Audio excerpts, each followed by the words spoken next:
Okay, wapendwa watazamaji, kama vile mnaona tayari tumeingia katika mji wa Goma. Tunafika katika fasi tofauti. Hapa tuko na chef d'avenue. Nitaomba labda ajitambulishe na waambie hapa ni wapi exactement. Hapa ni Avenue Grevelias, mu quartier Le Volcan, na ni Grevelias D. Si tunaanza kule ku frontière baka ku deuxième avenue. Tuko tunaongelea kuhusu usafi katika kwa kuhusu usafi, neno yenyewe mimi naweza ongeza kwa kuhusu usafi. Fasi kisha kwa ya mchafu bila usafi inaleta hata magonjwa. Ndiyo. Watu wanapata magonjwa mbalimbali kupitia kukosa usafi. Na ndio ile tunashukuru wakati watu wanafanya usafi, tunayaka tuko tunaipusha na magonjwa. Ndio tu neno naweza sema hivi. Merci sana. Ni nini utawaambia wengine ambao hawajasikia hii mobilisation ama wito wa kufanya usafi nyumbani kwao hata kwa barabara ya mji ambao wanaishi? Katika kifagio hiki Bwana aliniambia kuhusu hizi bendera. Kuhusu hizi bendera, hiyo bendera ambayo mnaona nyota, ile nyota ndio ni nyota, inamaanisha Jesus Kristo. Yenye inastabishisha katika bendera hii ni kwa sababu Bwana aliniambia kwamba hii taratibu ya hii bendera haiyakuwa mzuri. Kuna bendera ipi ambayo Mungu wa mbinguni ataleta na ambayo itakomplete vyenye vinakosa ndani ya bendera hii. Maana yake ni prophecy, hii drapeau ya Kongo itakuwa changer valete nyingine. Ndio. Wakati gani? Ni katika ile taratibu ya Mungu. Kama tuko tunafanya kifagio, ninajua Mungu yuko anafanya ile operation.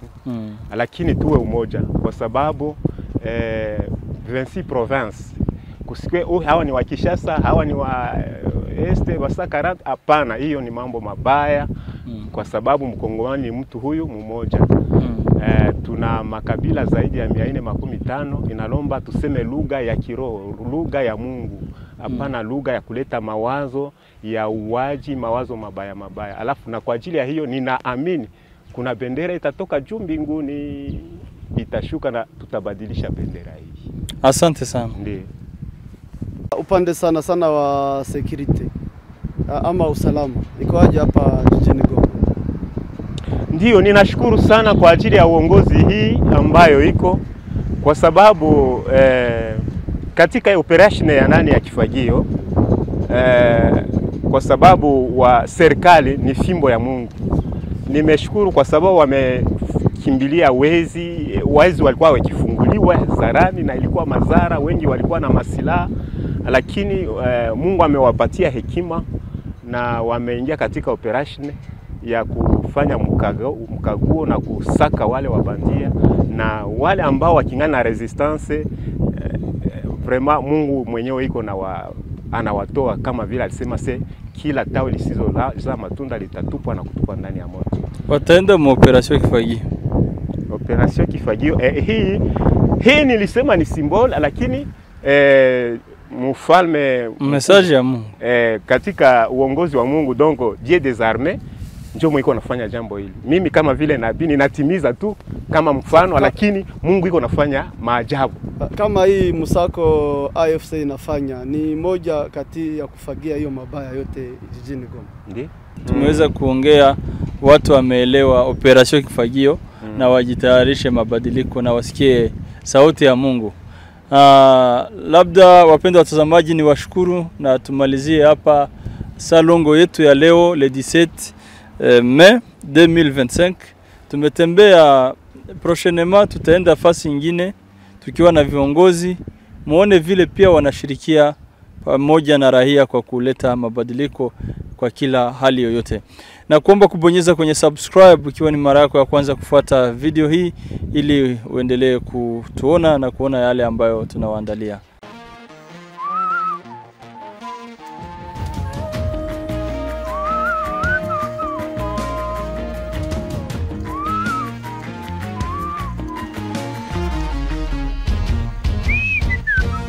Subscribe to Man TV. Gusana ibyangiriza. Sasa hapa nafikiria kuko population ya mingi. Pourquoi naona hapa bado mko wachache kulingana na avenue yote?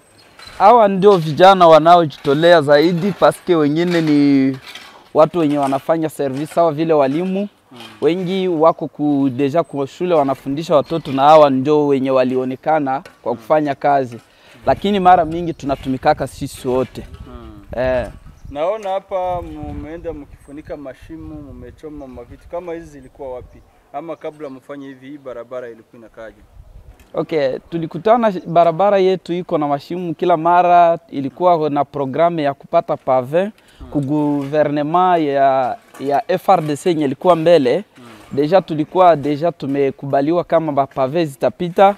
Baada ya hii vurugu yenye iko, hatukupata tena ile chance ya kupata ile pave. Na wakati tuliona hatutaacha barabara vile, tukaanza kujikusanya sisi sote vijana kusudi tuendelee tuko tunafunika mashimu, sababu hatutachunga mtu kusudi atusaidie kutengeneza barabara tusipoitengeneza wenyewe. Ndio maana nimeongea na wamoja katika population hapa, walisema kwamba mbele barabara zilikuwa na uchafu kabisa, lakini kwa sasa kuna mabadiliko. Wewe kama kiongozi unaonaje tofauti wa mbele na kwa sasa? Tafadhali kwa sasa, sababu mbele ilikuwa kila mtu anaweza tumika wala asitumike, hawakuwa wanajali. Lakini watu wameisha kuwa mobilize, wote wamejua kwamba salongo ni vizuri kwa kila mtaa. Ndio.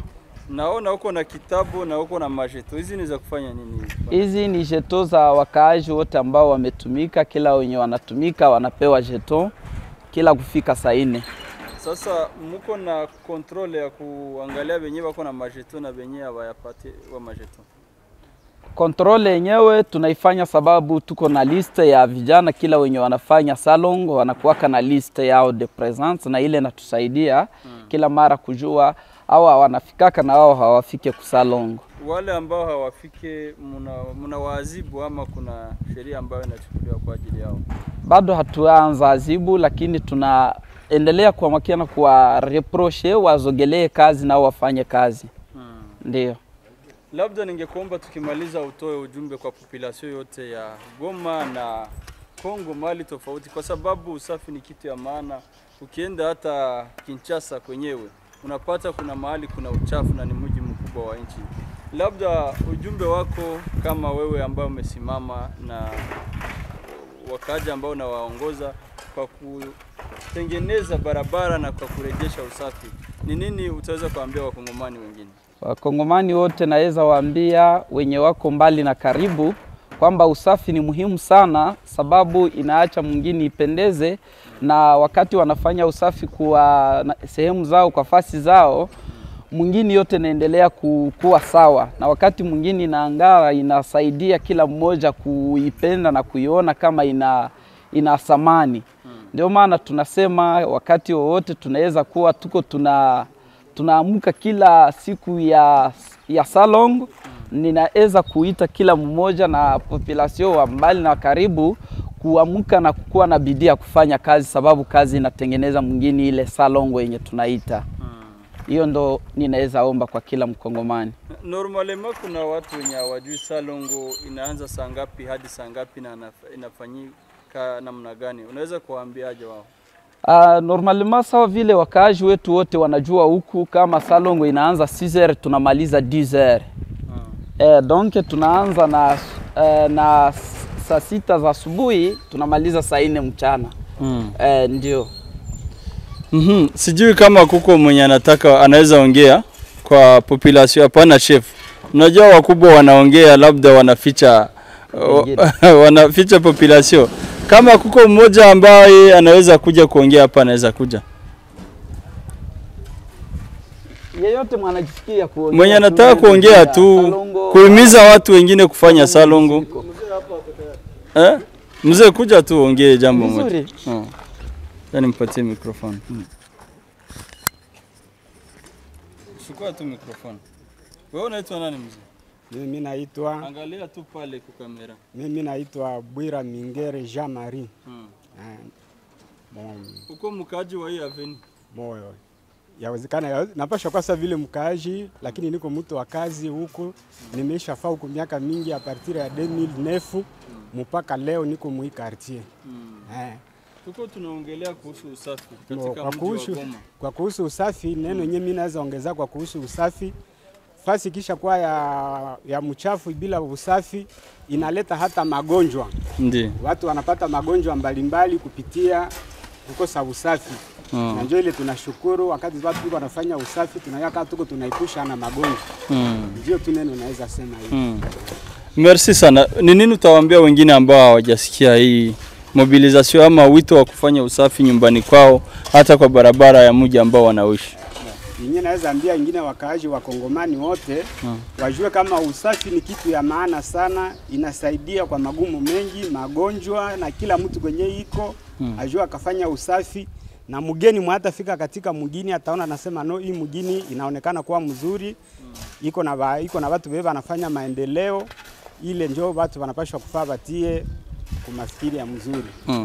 Merci sana, courage, tunashukuru. Sawa. Na sisi tunashukuru. Merci.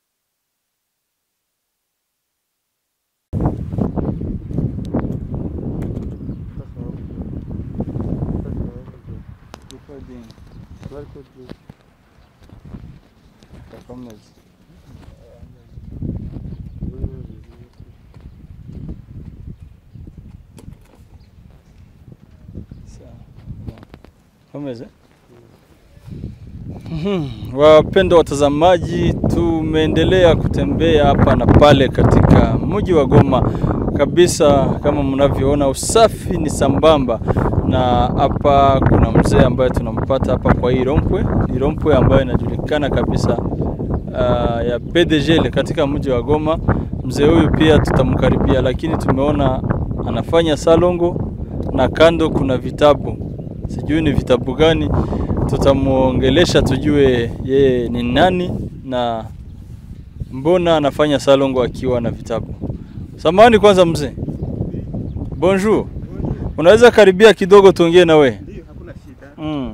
Acha tukupatie mikrofoni tusimame tu hapo. Ndio. Songa nyuma kidogo kwa msao ingie mkamera. Sasa hii kitu ya white haionekani vizuri. Hiki hakionekani vizuri. Ile monuma yenyewe. Ni irakenewe? Ishusho kile kitangirika. Ahagarare. Hapa hivi. Yes, hapa. Asante.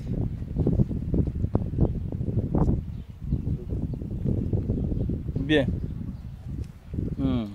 Tugomeze. Okay, jambo papa. Jambo sana. Wewe ndio nani? Kamata mikrofoni bei kukaribia. Asante. Etienne. Kidogo tu.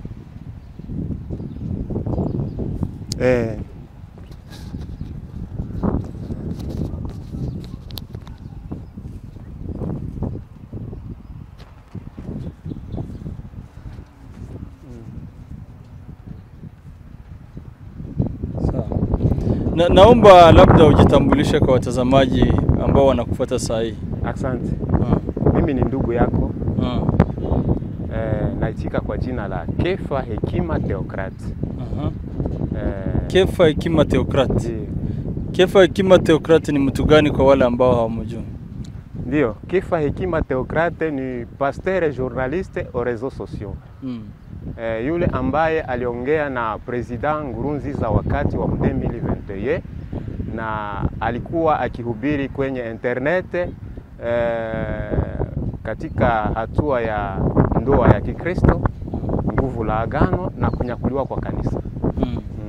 Alafu ni mimi yule na katika usiku wa leo nimepata habari ya kwamba nikuje nisafishe hapa kwenye PDG katika uongozi wa Roho Mtakatifu, akaniongoza nije nisafishe iwe kama vile mfano kwa ajili ya Kongo mzima.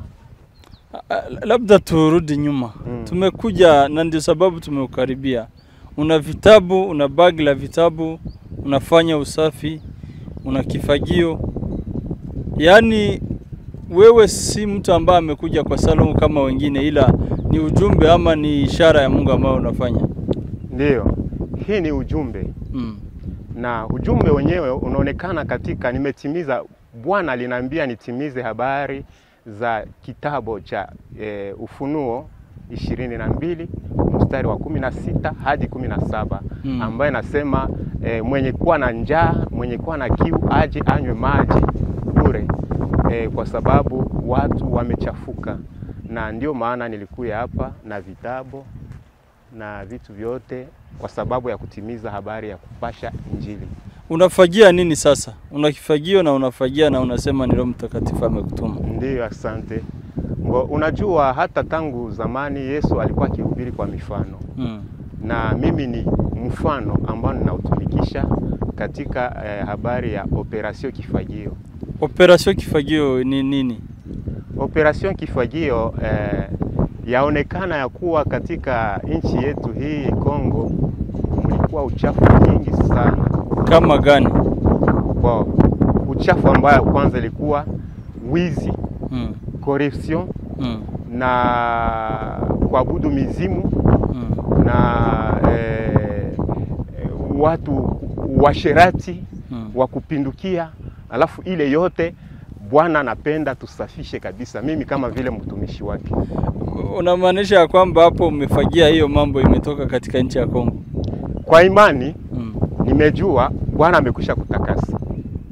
Ndiyo. Sasa wewe unafagia uchafu na weka hiyo, umeweka kwa hiyo dustbin hiyo ndo. Hiyo ni hiyo uchafu utatupa ama utaweka kama kwa takataka zingine za kawaida? Hii nimeitayarisha, nitakamata moto na kuilunguza, kwa sababu anasema kila tunda lisilozaa matunda litatupwa, kila tawi lisilozaa matunda litakatwa na kutupwa motoni. Ni katika kitabu cha Luka sura 3 mstari wa 9. Okay, tumekutana na watu wengi, tumeuliza maswali watu tofauti. Tumekuta wanafanya salongo mahali wanaishi. Wewe ni kwa nini umeamua kukuja kufanya kwa hii rompwe? Asante. Katika habari ambazo zimenileta hapa kwenye rompwe, Bwana hakunituma na eneo lingine, lakini amenituma katika hii rompwe. Kwa sababu katika hii rompwe kumekuwa tafsiri ya nchi mzima. Yaani kumeonekana bendera na imekuwa katikati, ni kweli, na sikujua ni sababu gani. Mungu ndiye amekuambia ukuje hapa? Ndiyo, Mungu ameniambia nikuje hapa. Maana yake unaongea na Mungu?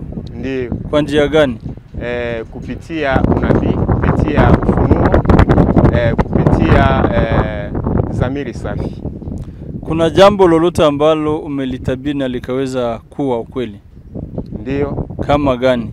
Ambalo linajulikana na watu? Ndiyo. Mfano wakati ile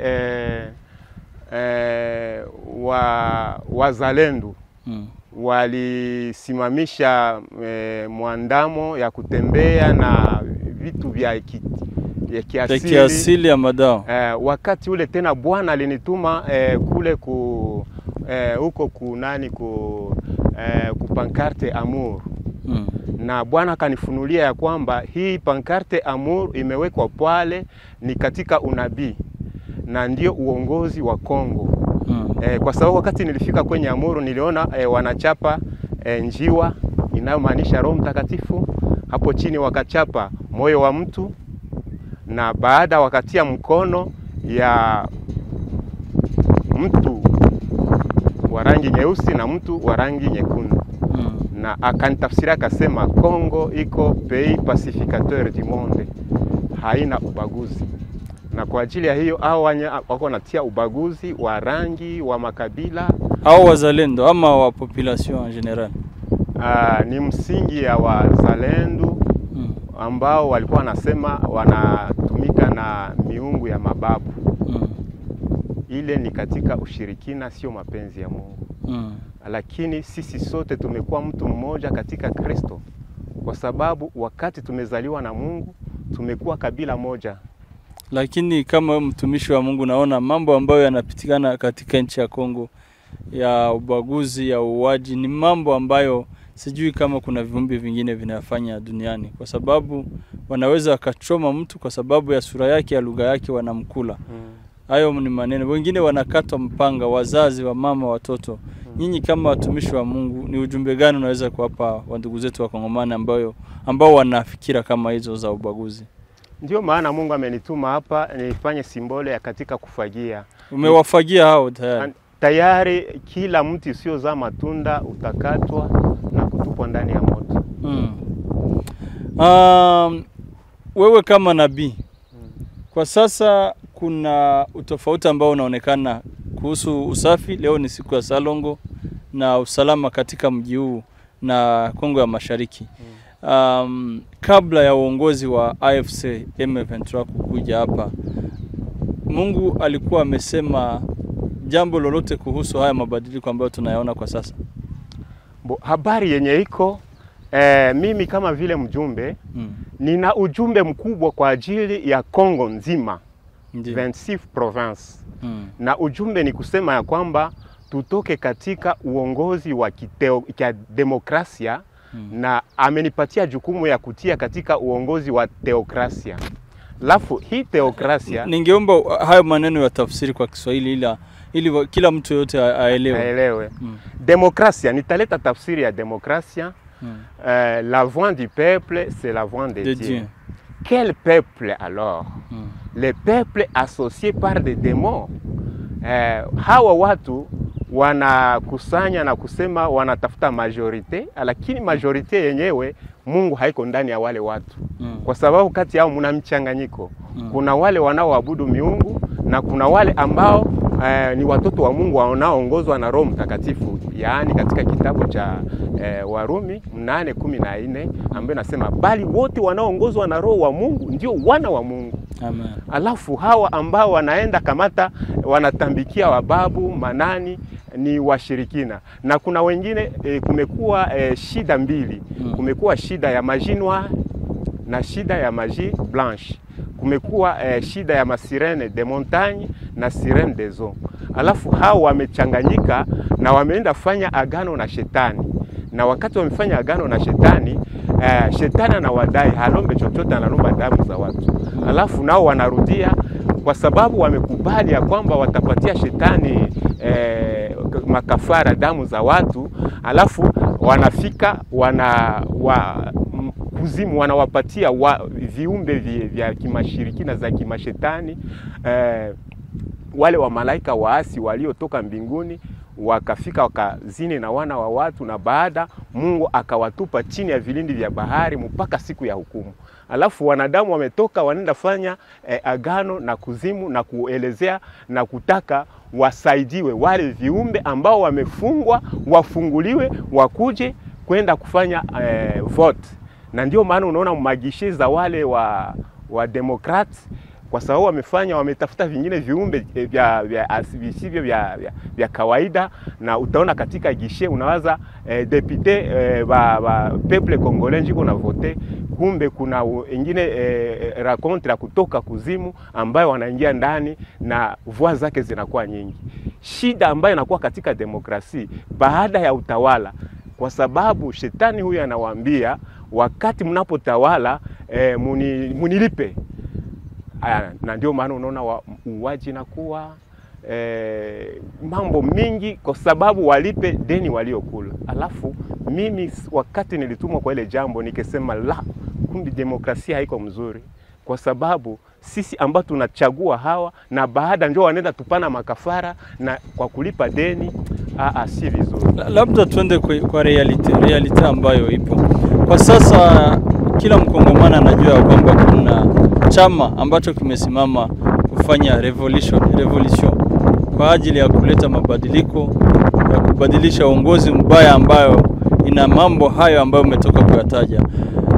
Nyinyi kama watumishi wa Mungu, kuna jambo lolote ambalo Mungu amewaambia kuhusu mabadiliko haya katika nchi ya Kongo? Ndio. Jambo lenyewe ni mabadiliko, changement radical ya uongozi. Tunaingia katika uongozi wa teokrasia. Alafu hawa ambao walipita tuliwasihi sana. Wanani hao? Hawa gouvernement FARDC ama regime ya regime ya République Démocratique du Congo. Alafu mimi kama vile mjumbe, iwe wale iwe hawa niko netre. Lakini jambo ambalo Bwana amenambia, amesema ya kwamba tuingie katika uongozi wa teokrasia, maana ikwe République Démocratique du Congo. Okay, tukienda kumaliza,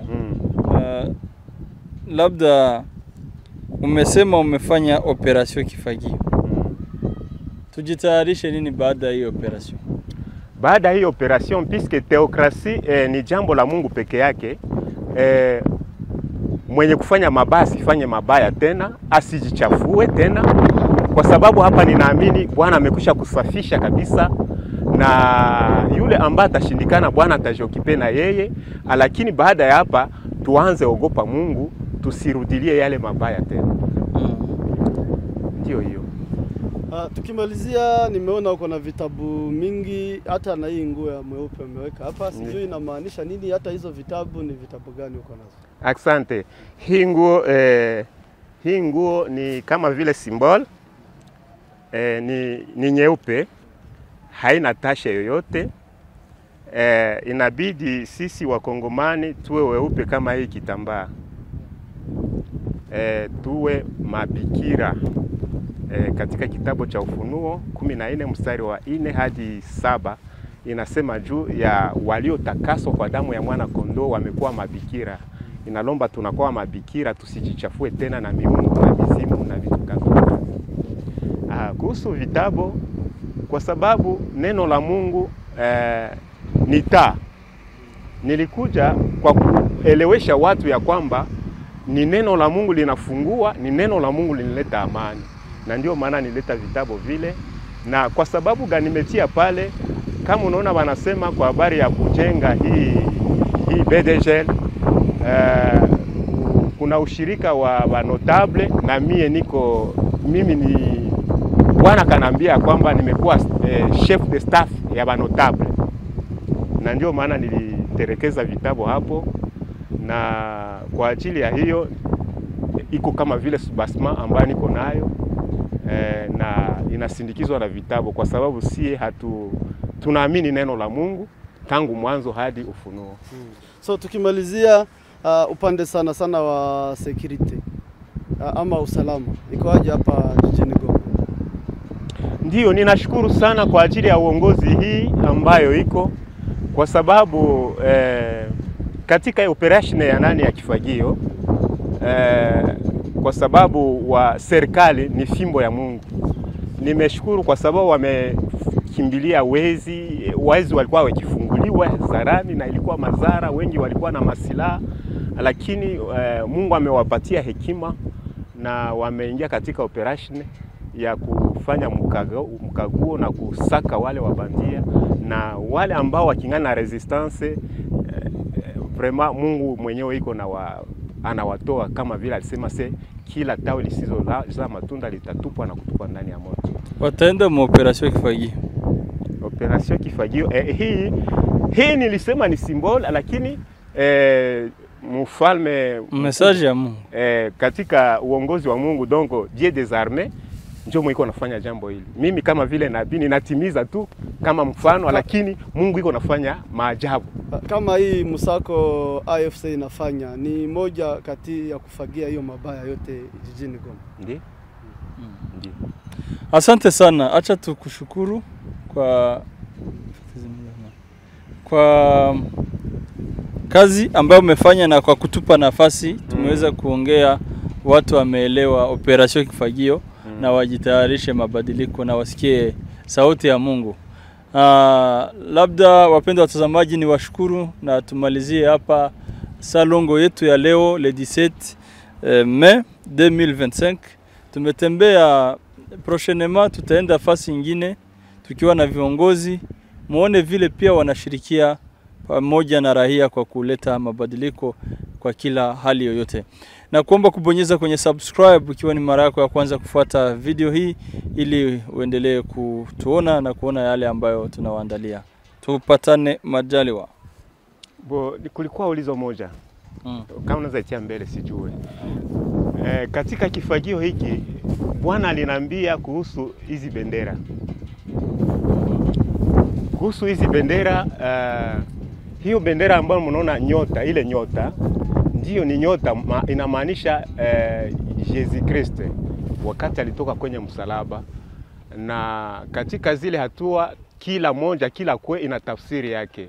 Kuna kichwa, kuna mikono na kuna miguu. Katika ufufuko wa Yesu Kristo, baada ya kufufuka hakupigwa mguu anapachika miguu hivi, bali mguu mmoja ilikuwa kwenye bahari na nyingine kwenye nchi ardhi. Maana yake nini? Amekuwa mfalme wa wafalme, na ndio Yesu Kristo. Sasa yenye inastabishisha katika bendera hii ni kwa sababu Bwana aliniambia kwamba hii taratibu ya hii bendera haiyakuwa mzuri. Kuna bendera ipi ambayo Mungu wa mbinguni ataleta na ambayo itakomplete vyenye vinakosa ndani ya bendera hii. Maana yake ni prophecy, hii drapeau ya Kongo itakuwa changer valete nyingine. Ndio. Wakati gani? Ni katika ile taratibu ya Mungu. Kama tuko tunafanya kifagio, ninajua Mungu yuko anafanya ile operation. Lakini tuwe umoja kwa sababu 26 province kusikwe hawa ni wa Kinshasa, hawa ni wa Este, wa Sakarant. Hapana, hiyo ni mambo mabaya. Kwa sababu Mkongomani ni mtu huyu mmoja. Tuna makabila zaidi ya 415. Inalomba tuseme lugha ya kiroho, lugha ya Mungu. Hapana lugha ya kuleta mawazo ya uwaji, mawazo mabaya. Alafu na kwa ajili ya hiyo ninaamini kuna bendera itatoka juu mbinguni, itashuka na tutabadilisha bendera hii. Asante sana. Ndiyo.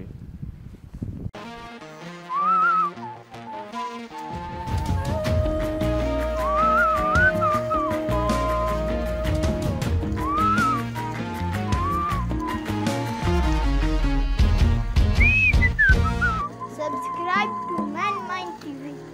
Gusana ibyangiritse.